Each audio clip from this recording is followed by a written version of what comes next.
Kaugnay niya, nanindigan si Senator Sonny Angara na mas makabubuting isabay ang plebisito ng RBH 6 sa 2025 midterm polls. Yan ay kahit pa una nang ipinaliwanag ni COMELEC Chairman George Garcia na hindi kakayanin ng komisyong isabay ang plebisito sa naturang halalan.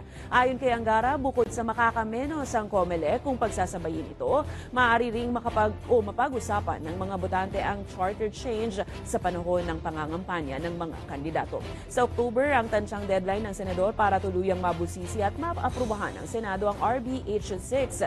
Gayunpaman, wala ring kasiguruhang maitutulak nga ang resolusyon dahil magkakaiba pa rin ang katayuan ng ilang senador sa pag-amyenda ng 1987 Constitution, partikular sa education, advertising at public utilities. Hindi magandang paliwanag mo sa entablado kung medyo hindi mo naintindihan yung issue at lumalabas na hindi mo pinag-aralan at oo ka lang ng oo o hindi ka lang ng hindi, di ba? It will expose people sa totoo lang.